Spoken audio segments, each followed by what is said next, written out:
Welcome to Her Cancer, Our Story, a raw and honest podcast about facing stage 4 metastatic breast cancer as a couple.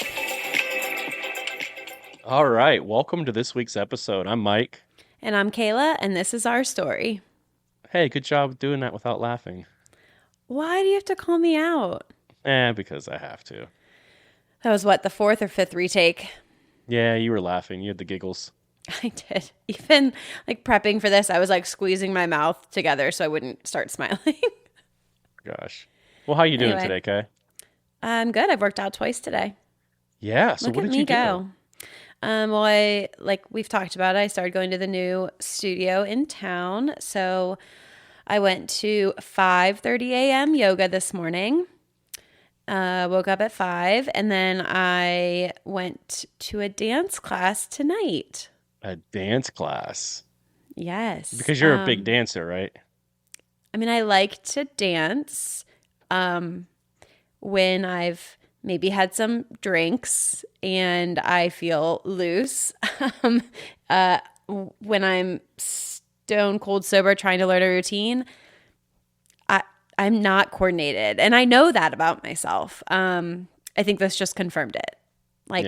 I did Irish dance for a couple of years when I was little, and that's very different than hip hop or jazz or whatever. And my body just doesn't, my arms and my legs don't know how to move together. And I don't know. It is what it is. Well, I'm proud of you for going. I'm trying something new. Yeah, definitely. All right. Well, before we get into our typical updates, obviously, if you've seen the title for this episode, you know we have a very exciting interview coming up with Claire from Perky Bits. Yay. So this is just our quick intro, and we're going to provide some updates on what we've done over the past week, and then we'll jump over to the interview. Also, if you're watching us, which you might be, we are trying out some new video software. So hopefully this video will be up on YouTube. And if you're watching, you'll see that we're in separate rooms, but we have cool microphones now. So hopefully we sound a lot better.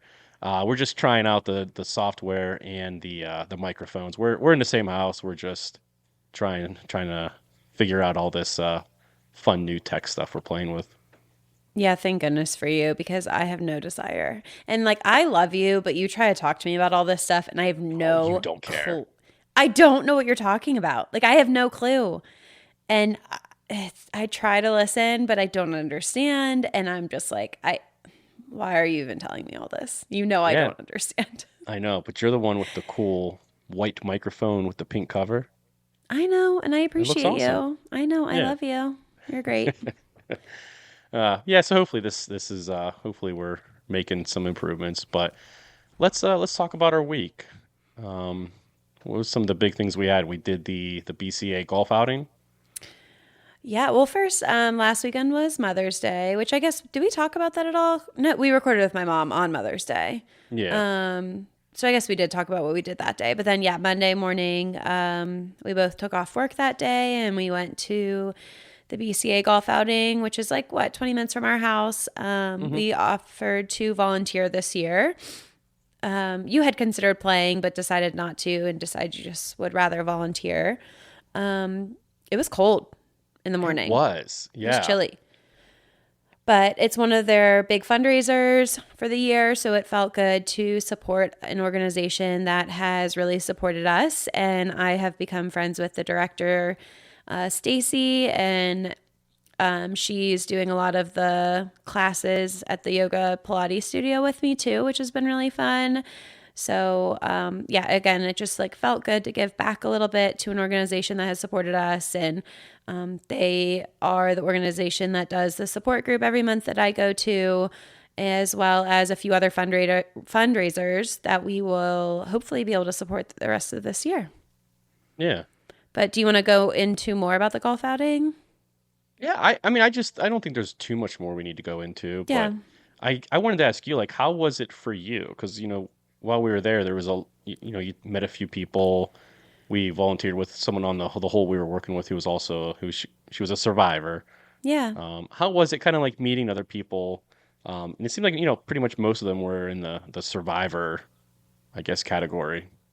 Yeah, I mean, I think I only told a couple people that I have metastatic breast cancer. And I think, it still is a weird thing for me to tell people because I'm just anticipating their reaction and what that's going to be. And so I've talked about it multiple times. It's a weird place where like I almost feel bad telling them that because it's not like a big success story. I mean, it is in a way because I'm doing well, but like, I don't know. It's not I had it 5 years ago and like I'm doing great. Yeah. And again, like the misconceptions that just surround stage 4, I think it can be confusing. I mean, like everybody was really nice and everything. It's just, I don't know. I've only had it for a few months. So I just have to start to, kind of figure out what that looks like. And I don't know that that's going to be an overnight thing. And that's fine. Yeah. But again, it's nice just being a part of that community. And, I'm very careful with what I say about support group, but I just need to say like the women that I have met through that are incredible. And like, they're so supportive of me despite me being, the only stage 4, person that has been attending lately. So, I just really appreciate them. Yeah, definitely. I thought it was really cool just how many people were there for the outing, and Oh yeah. like it seemed like the majority of them weren't there just to like enjoy some golf and get drunk on a Monday. Like Yeah. all of them seemed to have been touched by breast cancer at some point, or at least they, or knew somebody who exactly. who was. Yeah. And I think, I mean, it was a good combination of people who were new. It was their first time doing this one. And also a lot of people who have been back for multiple years. So that was cool to see. Yeah. The crowd wasn't quite what I was expecting. I was hoping to be a little fun on the whole and banter with some of the players, but at least some the of them first were a few little serious. Yeah. The one guy said he was gonna wrap a 9-iron around my neck, and I think he was joking, but I don't know. I know. I think he was too. Yeah. So, but yeah, it was a good time. It was. Eventually, the sun came out, and it got too hot, and you got sunburn on your forehead. I did. Story of my life. I even put sunscreen on in the morning, like early, but whatever. It's fine. Yeah. But yeah, I thought it was a great thing, and I want to do it again next year. So. Yeah. Leading into the sunburn talk, I did have my 6-month skin check this week as well. So because I have that MITF gene mutation that puts me at a higher risk for melanoma, I am now going every 6 months. And I talked to the dermatologist and she confirmed like, yeah, just with your skin coloring, like my pale skin and family history. And they just really recommend that every 6 months. So did that. Everything looks good. But, she said just keep a watch on everything. So it's just a good reminder, not only check your breasts, but also like learn your skin. And, like one of the things they talk about is when you're doing your monthly self like exams of your breasts, like even though you don't feel anything, you don't really necessarily know what you're looking for, just understanding how they feel and how they look is really important if you're looking for certain signs or symptoms that something could potentially be wrong. And I think the same thing goes for your skin. So, do your research, like look and see what your moles should look like what's normal, what's not. But there's other like things that can happen that could be like I don't know how to explain it. Like the last time I went 6 months ago, I had 2 little rough patches that they just burned off because that's like could potentially be the start of something. I didn't even know they were there. Like I didn't even notice them. But those types of things. Like if you're checking your skin every month and just doing a quick glance over, you'll start to notice when things don't look right. So that's my little PSA. I also just asked like for confirmation on what to do about our boys since they have a 50% chance of also having that gene mutation. And they said that once they are a teenager, they should at least go for their initial skin check. And then every like 2 to 3 years until they're 25 and then start going at least every year. But, at that point we might recommend that they get the testing anyway. I don't know. I don't think we need to do it anytime soon, but once they're adults, I think that's something that we need to discuss with them. Yeah. So there's that. I'm trying to think if there was anything else. Yeah. Yeah. Kind of a I don't know, not boring week, but just, not a lot going on right now. No, You do have your PET scan scheduled now for I the do. beginning of June. Yeah, that first week of June. I How uh have how are you feeling knowing that that's like in the books now? I don't think any different. I think I feel fine right now. I mean, I think even like going back to my brain MRI, I felt that relief afterward and I felt some nerves like initially going into it, but honestly, like the lead up to the brain MRI was not as worrisome as I thought it would be. I don't know if it's just because I was busy. I'm not sure why Yeah. I handled it okay, but yeah. Yeah. Okay. That's good. All right. Well, let's you want to kick it over to the interview? You want to Yeah, I think it's time. Yeah. Okay. All right. Well, we have a pretty good treat for you here, so enjoy the interview with Claire from Perky Bits. All right. I'm pretty excited today. We're going to welcome our first guest. She is a thriver and fellow podcaster, among many other things. So we're very excited. Are you ready, Kay? I'm ready. All right. Well, I'd like to introduce everyone to Claire. Yeah. Hi, guys. Hi. Thanks for having me. Thanks for coming on. I'm so Yeah. excited. We talked about this back at the conference, and it wasn't that long ago. But I'm so excited to finally get to sit down and talk. Well, I feel like Mike's been talking about having a guest since we started like back in December, and I was like, it's never gonna happen. We're not gonna get to that point, and here we are. Yay. All right. Yeah. Do you want me So, to start? Or do you yeah, want go to? ahead. Okay, so Claire, obviously, you are a Instagram influencer, blogger, podcaster. We're going to get into some more of that, but first, can you just tell us a little bit about you? Like, who are you outside of cancer? And then we're going to kind of go from there. Okay, sure. So I am a 41-year-old wife and mother to two kids. I have a son that's 7, Parker, and a daughter that's 6, Ella. And I'm also a stepmom to a 16-year-old daughter, Kaylee. I have not been married for very long. I've been married for about a year and a half. And I currently am working as an administrative assistant in a construction company. I was an elementary school teacher, so I do understand Kayla's stories about school and working in a school. I did teach for over 16 years, but my life has been thrown a lot of curveballs in my life. Let's just say that. And so, yeah, I've been working in construction for the past year or so, and I love it. And other than that, I'm just your average 41-year-old woman. I wanted to say girl, but then I realized, no, I'm middle-aged now. I can't identify as that. So that's a little bit of a different one for me, but oh well. That's okay. So normal everyday life. What does that kind of look like for you right now? So I share custody of my children with their father. So some nights and days I have them and some days I don't. So like this evening I was able to record with you guys because my kids are with their father. So I have some free time to myself. I love it. However, I do love my children, so I'm very excited to see them again tomorrow.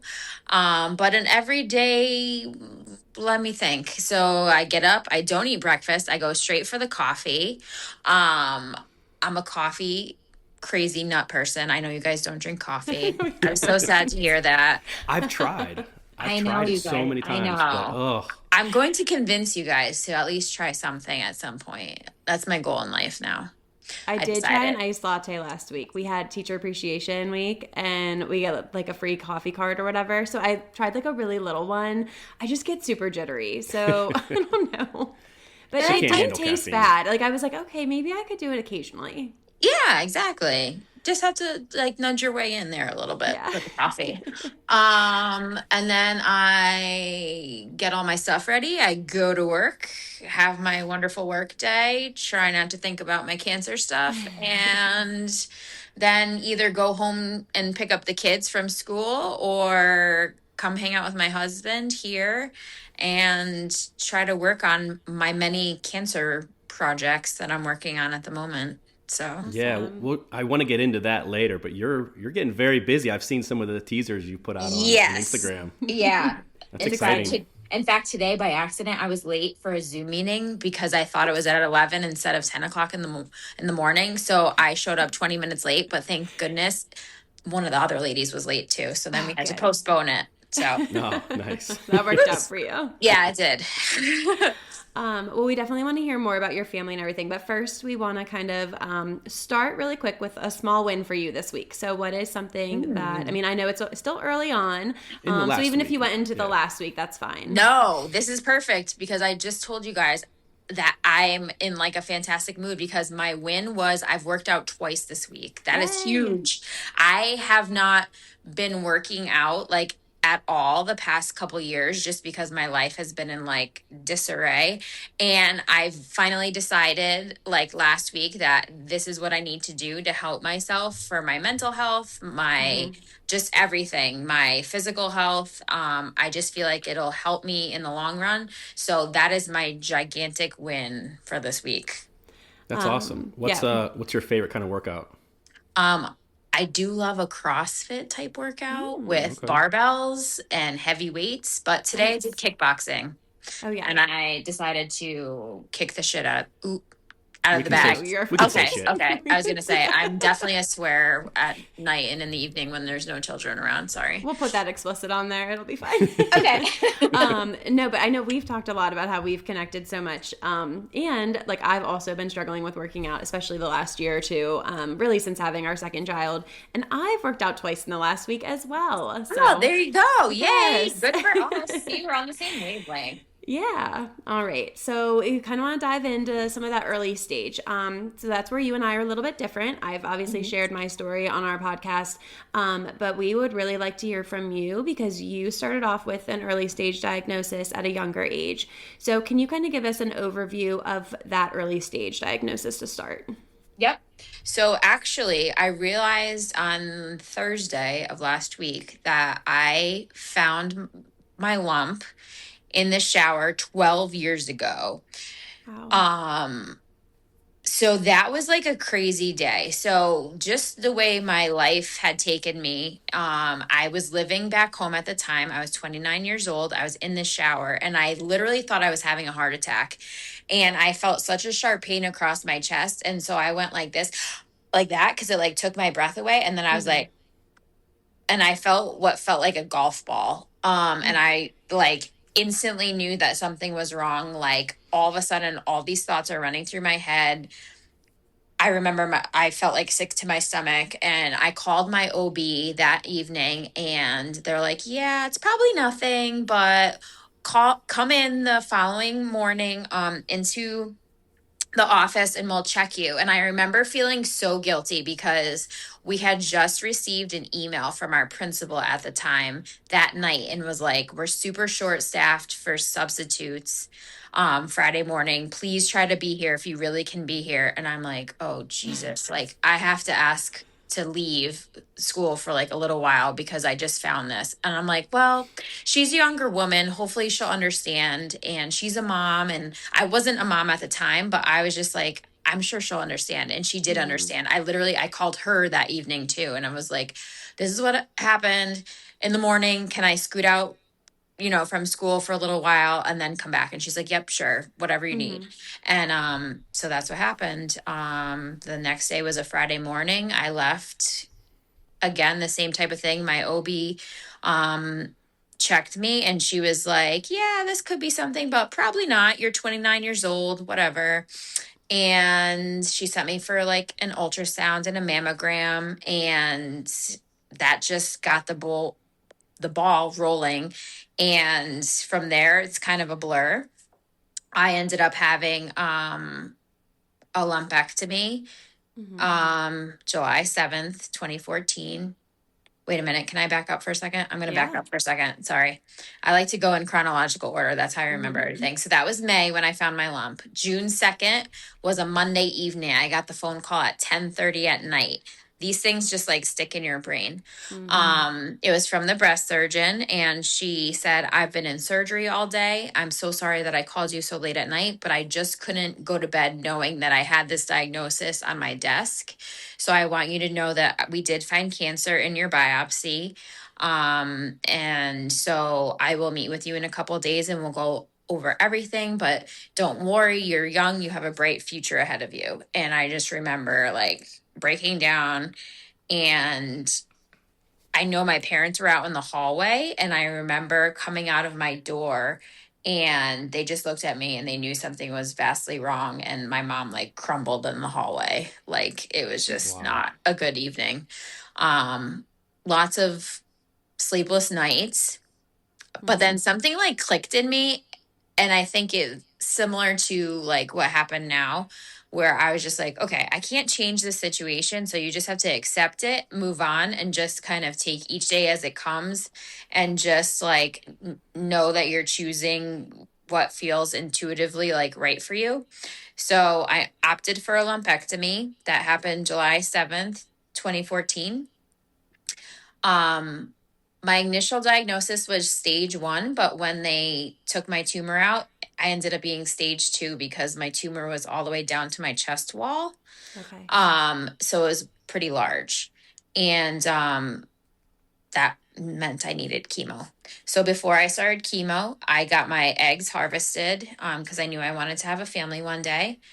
And then I started chemotherapy. I had 4 rounds of chemotherapy. So 1 in August, 2 in September of that year. I lost my hair around my 30th birthday in 2014.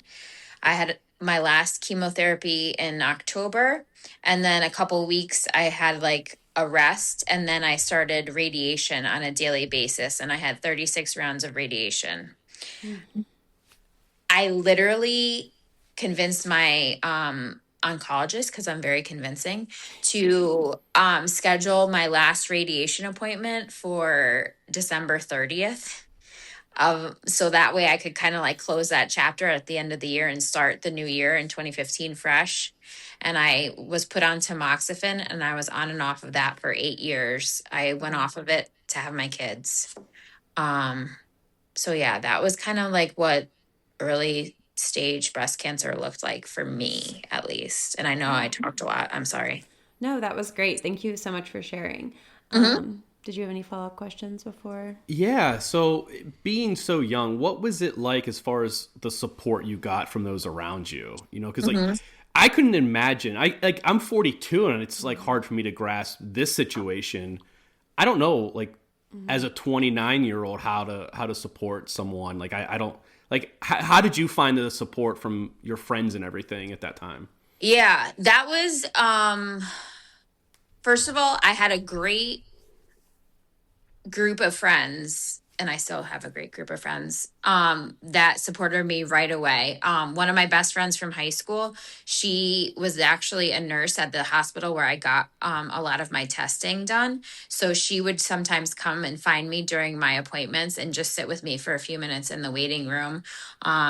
Even the morning of my lumpectomy surgery, she sat with me for like the first like hour or two of all my pre-op stuff that they were doing. And she was like 7 or 8 months pregnant at the time, but she literally sat there with me. So she's a little angel on earth. And yeah, I don't know. All the people that I worked with at school, all the other teachers, they were super supportive. They tried to help out as best as they could. It was a blessing in disguise that it happened in June, to be honest, because it was the end of the school year. So I literally like wrapped up all of my report cards and cleaned up my room. And then I think I left like with 2 weeks left in the school year, which again, it gave me the time to dedicate, because I always say like cancer is a full-time job. Like you need so much time to like make the appointments, be on the phone, email, you know, uh testing or pictures or photos or whatever, diagnostic tests to other doctors. So it was just good that it happened during the summertime. My family was super supportive. They helped me. I was home with my parents. At the time, the person who I was dating was super supportive.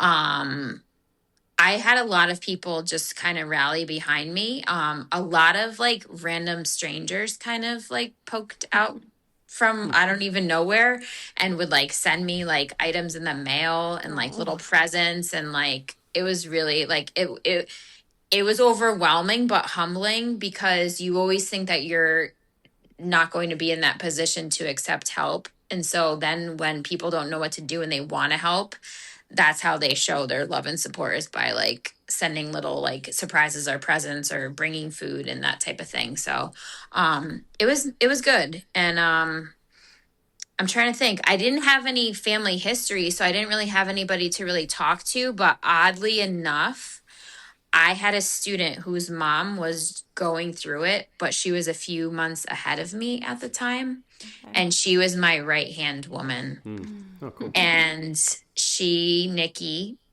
she was fabulous. Unfortunately, hers metastasized during COVID, and she actually passed away during COVID, which is too bad. That's another whole story for another day. But I feel like she's kind of like my little guardian angel that always helps me through everything. Yeah, absolutely. It's great that you had somebody. I think I know, like, just making connections is, talking to you, and it's different when you're going through it at the same time as somebody else. It's great that you had that connection that when you were that young. Yeah. And kind of going off of that, like, what do you wish people understood about being diagnosed that young? That it can happen to them even when you don't have any typical like gene mutations or family history, or you're a healthy person, because I have always like watched what I've eaten. I'm never smoked or done drugs. I wasn't overweight. I wasn't obese. I have no idea where it came from. So I think that was like the hardest thing to like accept. And my chemo brain just totally lost the question that you just asked me. So That's okay. Just things that people understood. And I think that's a big one, right? Like, everybody thinks it can't happen to you. And yes. And okay, yep. So that I feel like was my message like way back when. And that's kind of why I started my whole Perky Bits blog. So sorry, I'm already going to bring that up. But go that ahead. was like one of the reasons why I did that.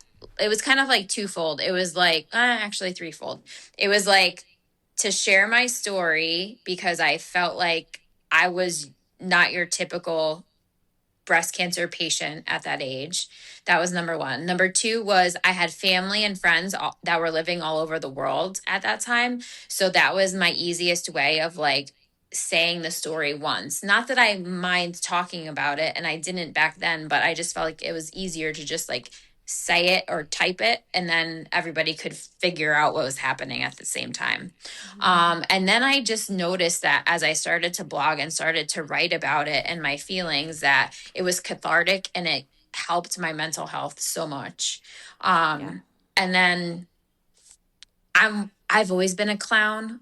I enjoy the stage. I was a dancer growing up when I was little. So like I would just make fun of the situations that were happening with all my appointments and all the weird stuff that happened with like the nurses and the doctors and the people that I was interacting with during that time. And so I just felt like, hey, let's make it humorous. Let's make it funny and weird, and turn something that was so blah at the time into something, happy. Yeah. So that was 2014, right? When you Yes. were originally, Yep. like, it's crazy how like it was probably so different then. Like, social media wasn't really as big as it is. Did you have a social media presence like you do now then? No. And like No. podcasting wasn't a really big. So Nope. so you got into like the blogging. It was that kind of I guess like an outlet for you as well, like you mentioned, just to kind of get those feelings out. And now I mentioned that you are a podcaster as well. You have the Perky Bits podcast.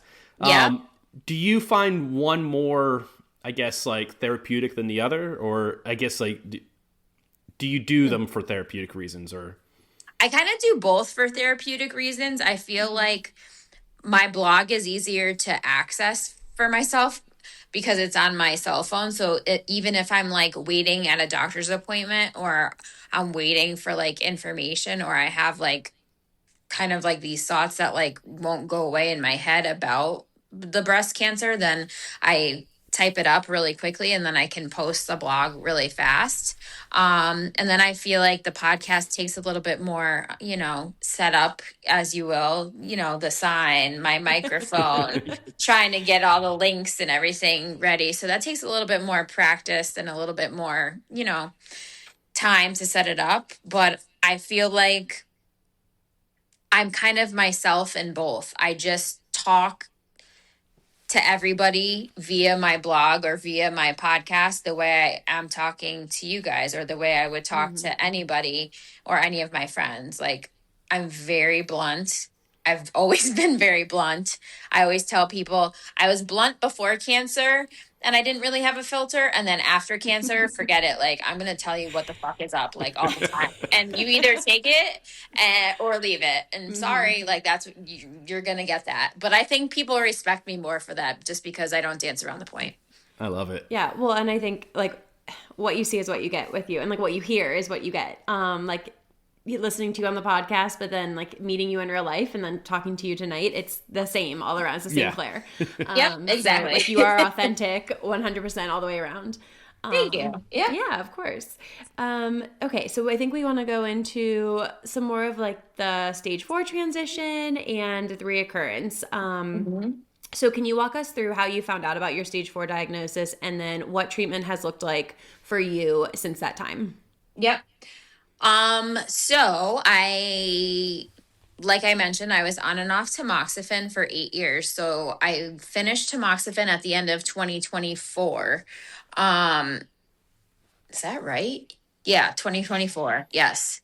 And then, during that time, I was having a lot of very toxic things happen around me and to me in my life, with personal situations and then in my work environment.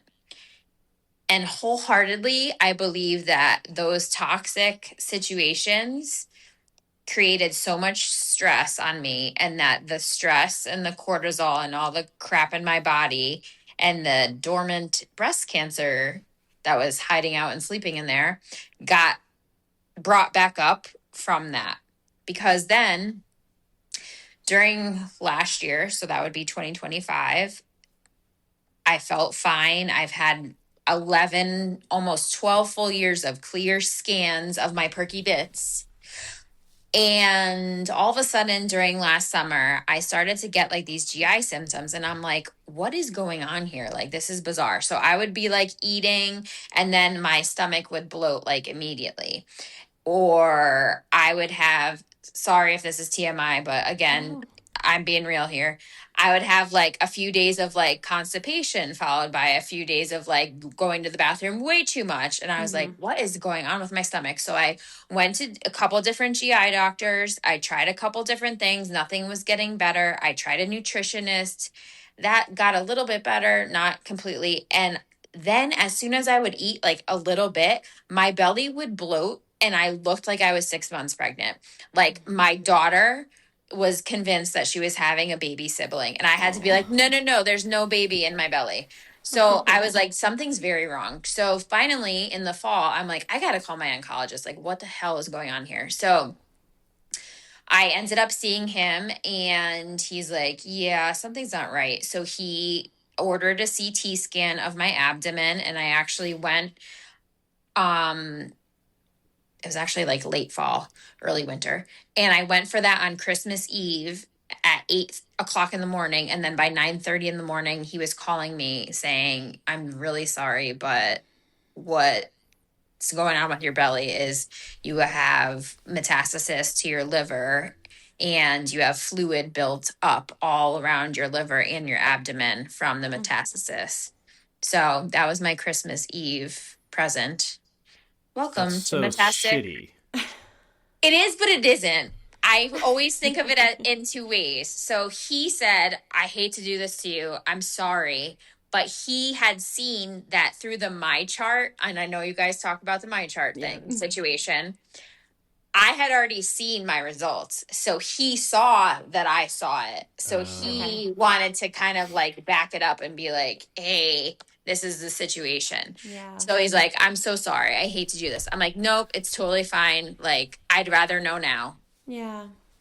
So What was going through your brain when you opened up your My Chart and saw that? Like, were you anticipating that it could be cancer related, or was that part a complete shock? like a little bit of both, to be Yeah. honest.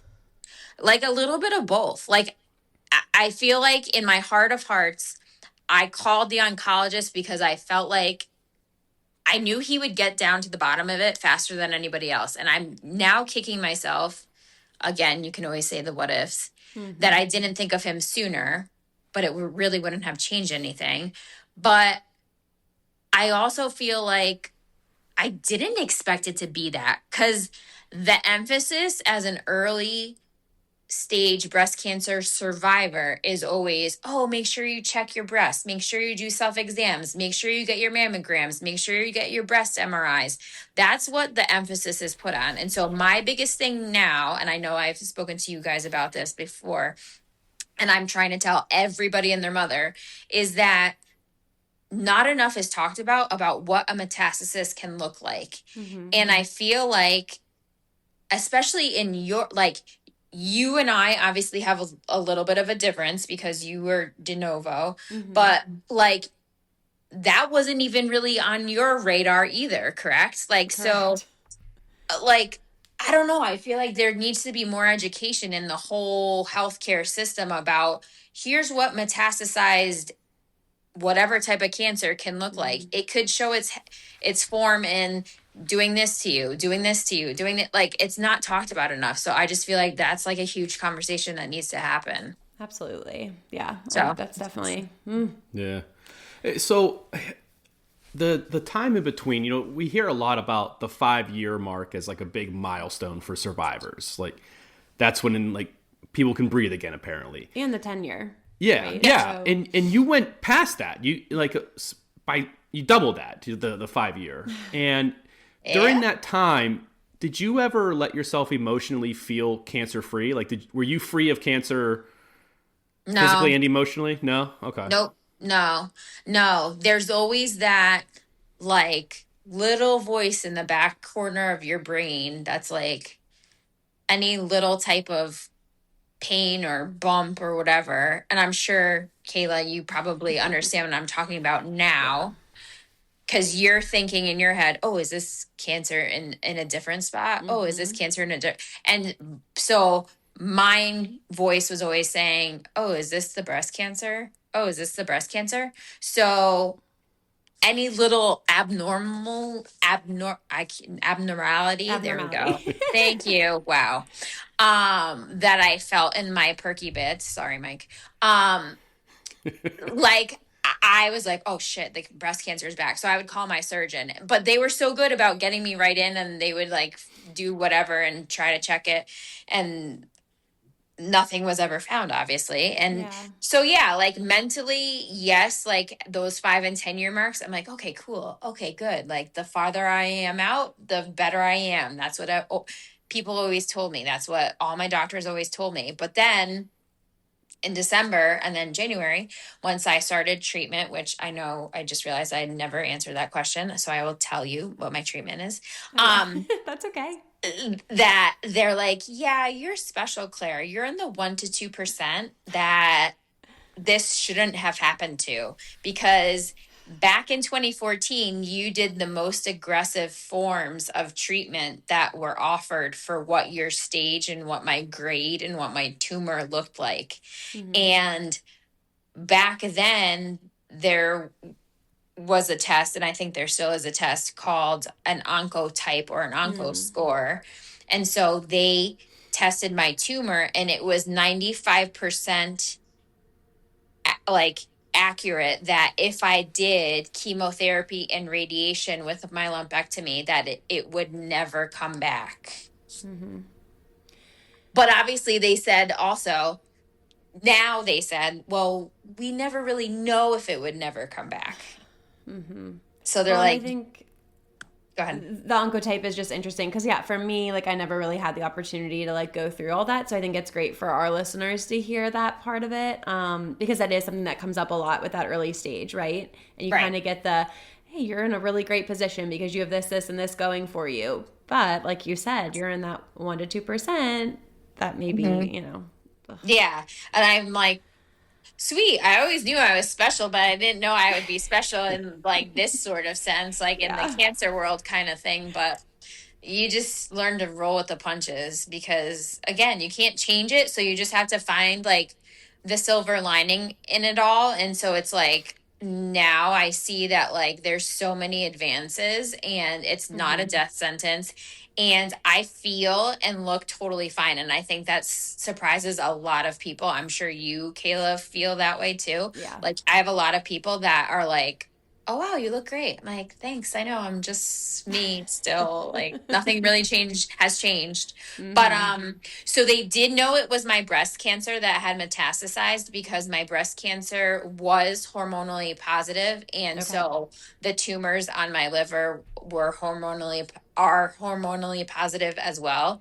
So I'm on the Kisqali like you. Kisqali party. Here we go. Yeah, woo! And we can talk about the packaging later. And yeah, My and newest one has the new packaging, and it's terrible.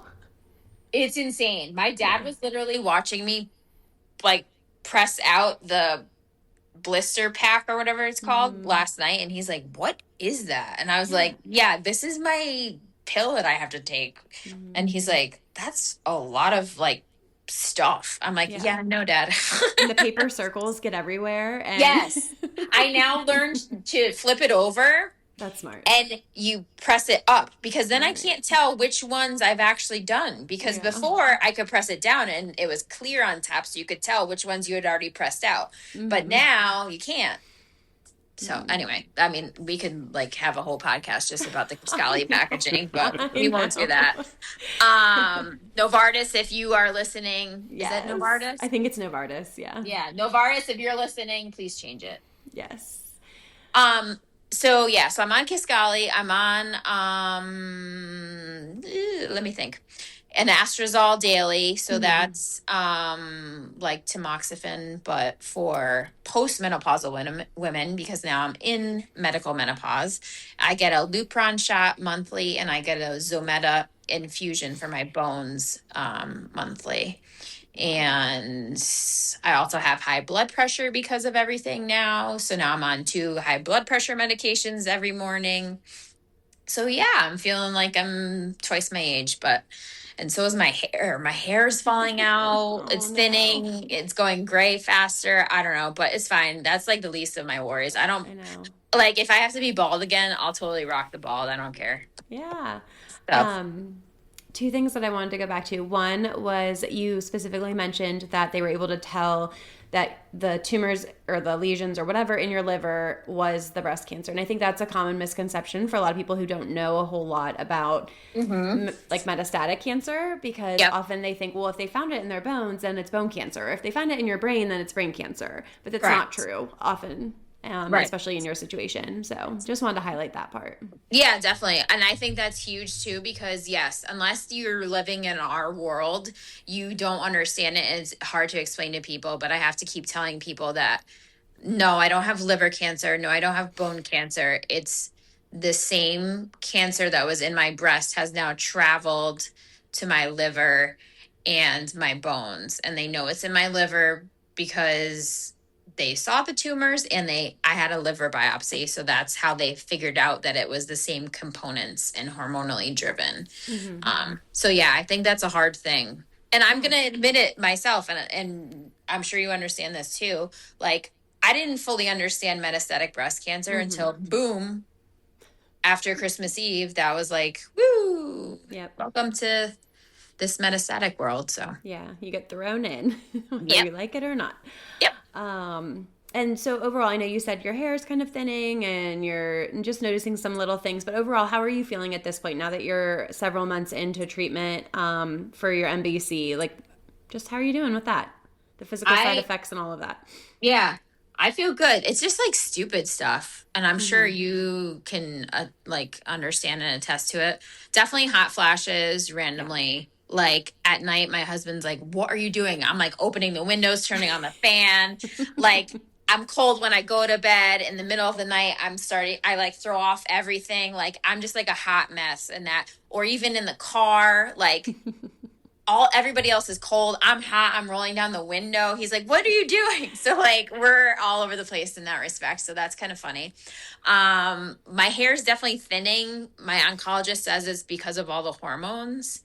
I was freaking out and thought it was because of the medicine, but he said it's because of the hormones, which makes total sense because I'm sure the same thing happened to you after you had your kids, right? Yeah. Like a little bit of hair loss. Yeah. Yeah, like around So the it's the front. same. Yeah. So it's the same kind of like situation. I have weird areas of super patchy and itchy skin. Do you?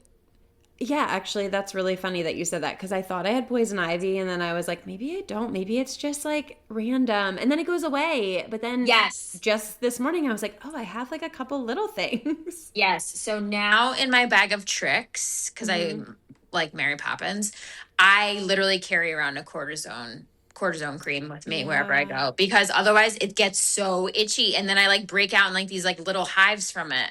And it's only like on my hips. Okay, mine's like on my like elbows and like a little bit of my forearms. I don't know. Okay, So it's so weird. I just like whatever. What like you just deal with it. You roll with it. Yeah, you roll with it. What like, other choice do we have? Yeah, we don't have any choice, so you just roll with it. And I think actually thinking of that, like I feel like another misconception in our world is that a lot of people ask me, "Oh, when's your treatment done?"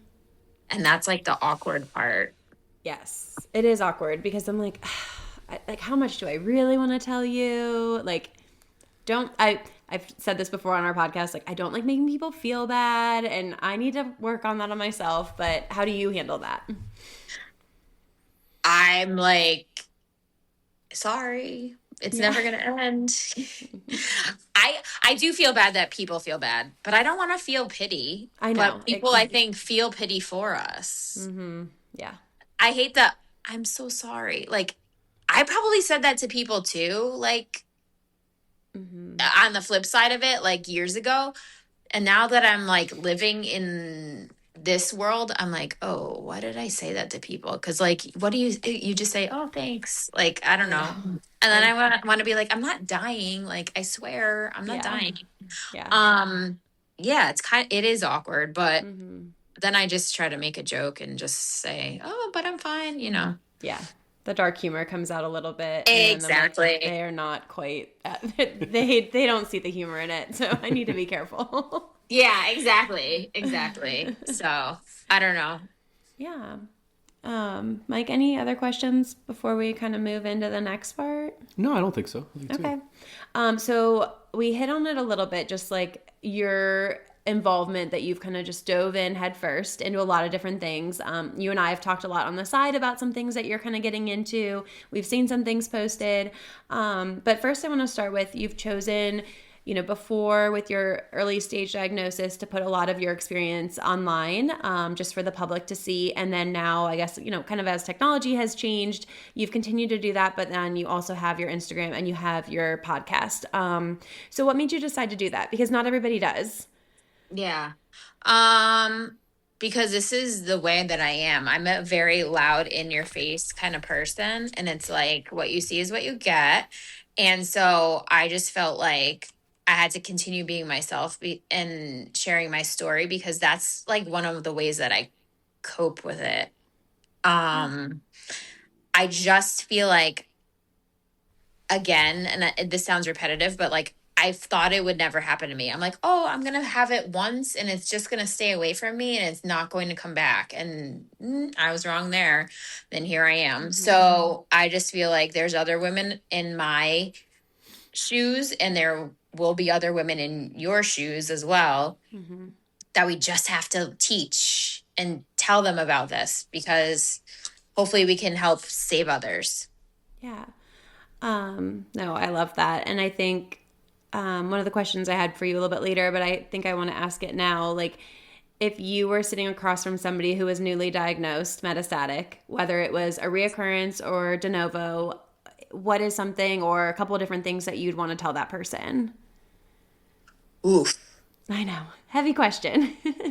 That's a hard one. That's a hard one. You stumped me. That's not usual. I guess my best advice, well, let me say this. Whenever I met somebody that was newly diagnosed early stage breast cancer, I used to always tell them, get a notebook, write everything down, write thoughts, questions, side effects from your medicine down. I always tell them, find some kind of like mantra to like say to yourself, and like keep it in your brain for when you're like sitting there in like the worst possible mental spots, because that will be the thing that like keeps you going. And then my favorite phrase is always, there's light at the end of the tunnel. So you have to just kind of like keep moving step by step, day by day, and like keep your eye on the prize. Like there is an end to early stage breast cancer. So I try to like portray it like that. However, now that I'm in the metastatic world, I guess there is light at the end of the tunnel. That tunnel is getting longer and longer and longer. I guess my best, wow, I don't know. That's okay. We can always come back. Maybe just you got to take each day as it comes. Would be my best. Because like you just don't know what's going to happen. And so I feel like I try to like say that a lot to my husband and to my friends around me. Like, if you have the opportunity to do something, just go do it now. Don't be like, oh yeah, I'll do that in a couple years. No, just freaking go do it now, because you don't know if there will be a couple years. Like, and I guess like, obviously that could happen to any of us in any type of tragedy, if you will, you know, car accident, heart attack, whatever. But I just feel like it's so much more amplified when you're in our shoes. Yeah, it's a different perspective. But I know that's something that I frequently have said to people. It's just like, if anything, use this as a reminder that life's short and none of us are guaranteed tomorrow regardless. Like, I don't love that I have a stage 4 diagnosis. However, my perspective has completely shifted, you know, like I'm thinking more long term and you know, what can I do? Like, why not go do that thing that I've been wanting to? Like, why wait? Like, no, none of us know. So yeah. I love that.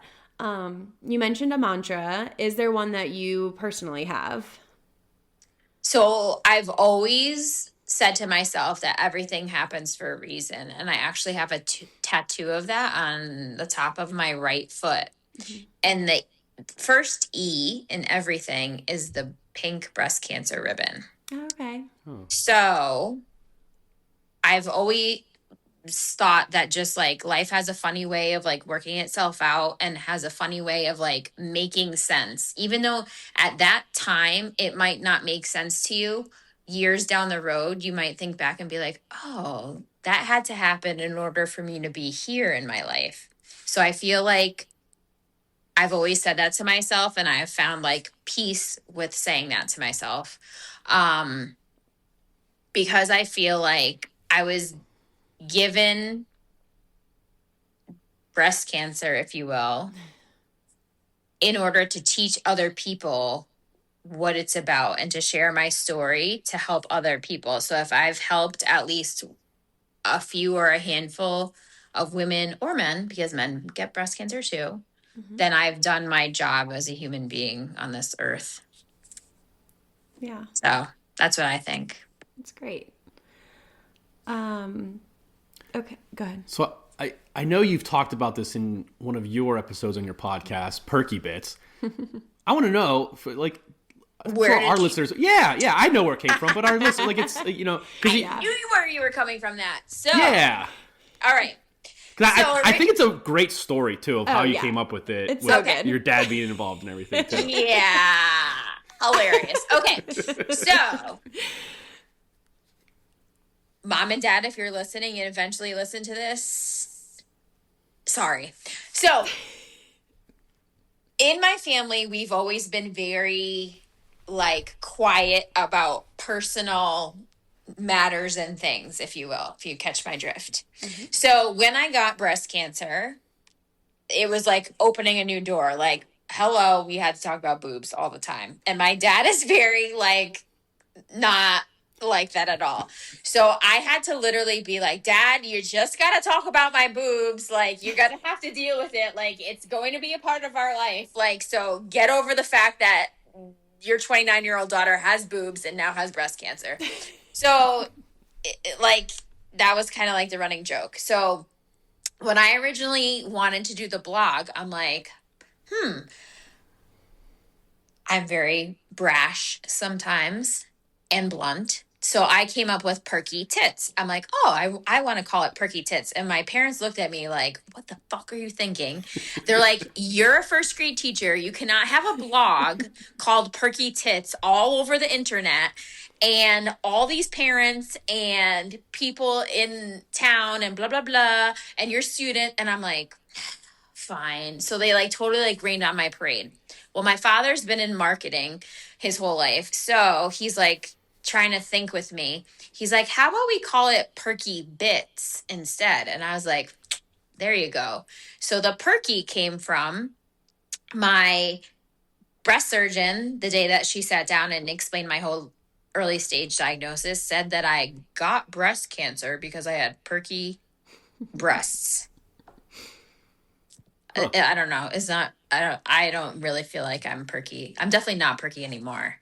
I'm definitely lopsided and small on one side, big on the other. Like, it's a hot mess up here, but whatever. It's like, it is what it is. So yeah, so Perky Bits kind of stuck and I really loved it and I'm obsessed with it. And yeah, now I'm like totally running with the whole pink Perky Bits thing. My wonderful former coworkers in school that I used to work at made this for me. They sent me a bunch of stuff when I was just diagnosed, stage 4.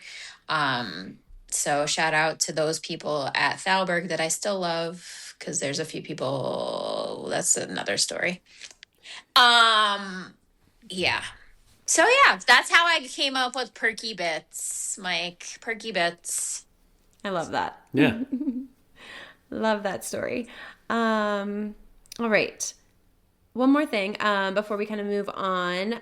I know that you have, we went to the metastatic conference together, but you've also like gotten to experience some other things and been supported by other organizations. So do you have any favorite ones that you wanted to share or favorite resources? That's a good question. I know you went to the Young Survivor Coalition. Yes, thank conference. you. Yes, Young Survivor Coalition was fabulous actually because it was a lot of women in our age range and so they just get it because it was like some women were like with children or have had children, I should say. They didn't have their kids there. And some were like wanting to have children. So it was like that whole aspect of it. So Young Survivor Coalition was a fabulous resource and that conference was fabulous. And that's where I've met some of my really closest like breast cancer friends, if you will. I used to also belong to an area Susan G. Komen Young Survivor group, but that kind of fizzled away and it was in Connecticut, but I did work with them a lot and did a lot of speaking engagements for them in the past, so that was always fun. And yeah, I would say people could reach out to me or you and we could give them some good resources. How about that one? Perfect. I actually might have an idea that we'll have to brainstorm with each other off Ooh, the I pod. love it.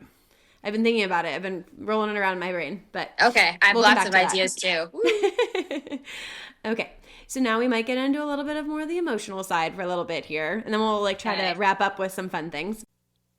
All right, everyone. As we were recording this episode, we realized pretty quickly that this conversation deserved more space than we could fit into one episode. So instead of rushing through it, we decided to split it into 2 parts because there's just so much honesty, vulnerability, and important conversation here that we really wanted to give time and space to. We're going to pause here for today, but part 2 will be out next week, and we still have so much more to talk about. Thank you for being here, for listening, and for continuing to just show up with us in these conversations. We'll see you next week. Love Bye. you. Love you.